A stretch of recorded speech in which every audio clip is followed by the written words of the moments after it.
주를 섬기며 언제나 주를 기리고 그 사랑 안에 살면서 딴 길로 가지 맙시다.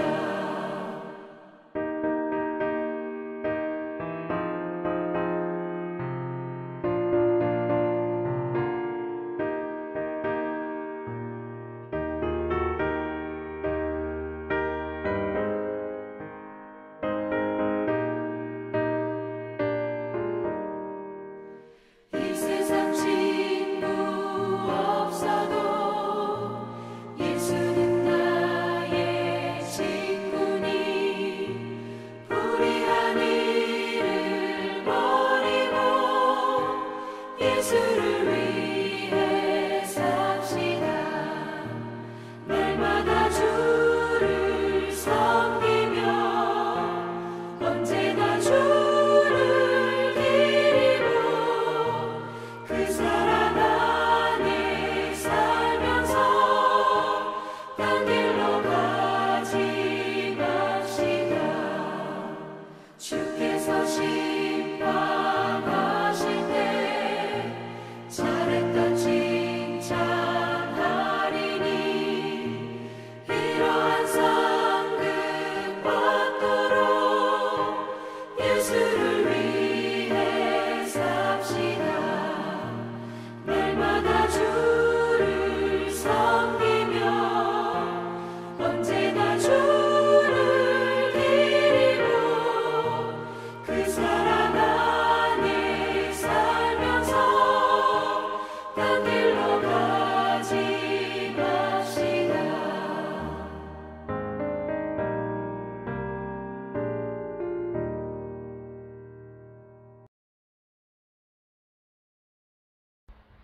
이 시간 함께 나눌 말씀은 에레미야애가 1장입니다. 에레미야애가 1장 12절부터 22절까지 보게 될 텐데요. 말씀 봉독은 12절부터 14절까지만 제가 읽도록 하겠습니다. 에레미야애가 1장 12절부터 14절입니다. 지나가던 모든 사람이여 너희에게는 관계가 있는가?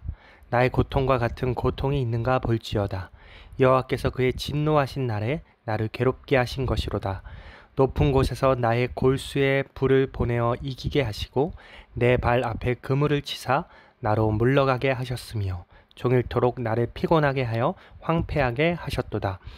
내 죄악의 멍에를 그의 손으로 묶고 얽어 내 목에 올리사 내 힘을 피곤하게 하셨으며 내가 감당할 수 없는 자의 손에 주께서 나를 넘기셨도다. 아멘. 에레미야애가는 여러분이 잘 알다시피 에레미야가 눈물로 쓴 시를 모은 성경입니다. 에레미야는 왜 울었을까요? 예루살렘이 멸망하게 될 것을 하나님이 에레미야에게 보여주셨기 때문입니다. 여기서 예루살렘은 예루살렘 성을 말하는 것이 아니라 그 성 안에 살고 있는 이스라엘 백성을 의미합니다.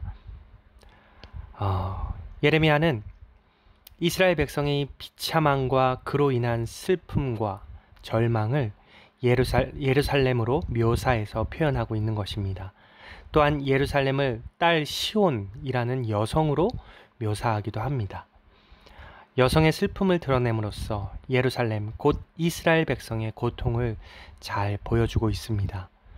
하지만 에레미야는 이스라엘 백성의 고통과 슬픔만 잊지 않습니다.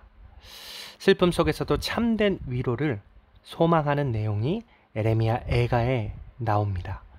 그렇다면 왜 이스라엘 백성이 이렇게 비참한 고통과 슬픔과 절망을 겪게 되었을까요? 오늘 말씀에 그 이유가 등장을 합니다. 오늘 한번 잠시 살펴보기를 원합니다. 오늘 본문 12절부터 22절까지의 말씀은 세 문단으로 나누어 살펴볼 수 있겠습니다.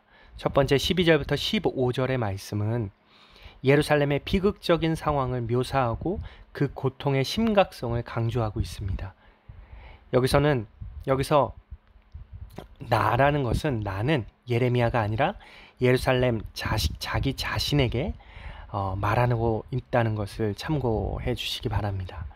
12절에 예루살렘이 자신의 고통을 다른 사람에게 알립니다. 이 고통을 공감해 줄 것을 요청합니다. 하나님이 예루살렘을, 이스라엘 백성을 아무런 힘을 쓰지 못하도록 만드시고 이길 수 없는 자들에게 넘겨주셨다고 말하고 있습니다. 그리고 13절부터 15절은 하나님이 예루살렘을 심판하시고 그 심판으로 인해 얼마나 큰 고통이 임하고 있는지를 묘사합니다. 하나님이 예루살렘을 완전히 버리셨다고 말하면서 온종일 괴로워합니다. 예루살렘이 하나님 앞에서 지은 죄가 너무 큰데 그것을 하나님이 그들의 목에 죄를 얹어 놓았다라고 설명하고 있죠. 이 죄로 인해 예루살렘은 아무런 힘을 쓰지 못합니다. 여기서 왜 예루살렘, 곧 이스라엘 백성이 이렇게 큰 고통과 슬픔을 겪게 되는지 나옵니다. 바로 그들의 죄 때문이죠. 8절에도 그것이 등장합니다. 8절을 제가 읽어보겠습니다. 예루살렘이 크게 범죄함으로 조석거리가 되었으니 전에 그에게 영광을 돌리던 모든 사람이 그의 벗었음을 보고 업심여기며 그는 탄식하며 물러가는도다. 하나님은 그동안 이스라엘 백성이 회개하고 돌아오도록 여러 선지자를 보내셨습니다. 하지만 그때마다 이스라엘 백성은 무시하거나 선지자들을 학대하거나 심지어 죽이기까지 했지요. 마침내 하나님의 심판이 부어지는 것입니다.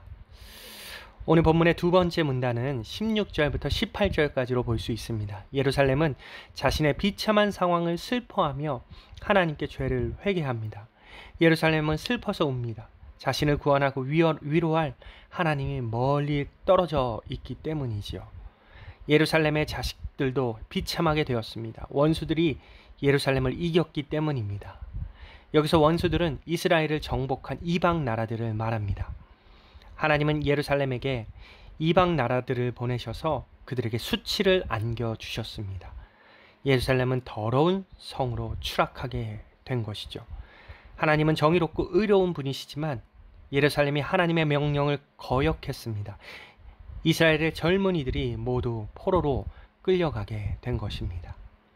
세 번째 19절부터 22절까지는 예루살렘을 하나님께 고난에서 구원해 주시고 원수들을 심판해 주시기를 간구하고 있습니다. 예루살렘은 이렇게 큰 고통 가운데 있습니다.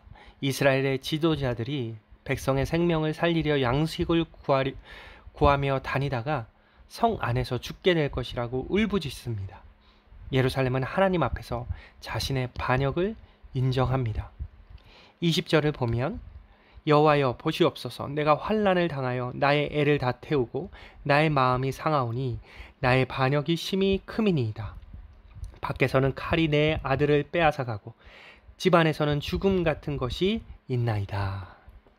예루살렘은 자신의 죄를 인정하면서 동시에 하나님께 간구합니다. 하나님, 저의 죄가 정말 크다는 것을 압니다. 하지만 우리에게 고통과 죽음을 주는 이방 나라들을 심판해 주시기를 간구합니다. 예루살렘은 고통과 절망 속에서도 하나님의 의로운 심판을 기대하고 있습니다. 여러분, 고통은 항상 나쁜 것만은 아닙니다. 고통을 통해서 우리는 성장할 수 있기 때문이죠. 특히 성도에게 고통과 고난과 어려움은 성장을 위한 자기의 점검과 자신의 돌이킴을 위한 중요한 도구가 되기도 합니다. 이처럼 성도는 지금 겪는 고통과 고난을 겪을 때 자신의 잘못이 아닐지라도 그것을 통해 영적으로 더욱 성장하게 되는 것입니다. 또한 끊지 못했던 죄를 이 고통을 통해서 자신의 잘못을 깨닫고 회개하는 역할을 하기도 합니다. 청교도 목회자 토마스 왓슨 목사님이라는 분은 고통에 대해서 이렇게 이야기하고 있습니다. 제가 한번 읽어보도록 하겠습니다.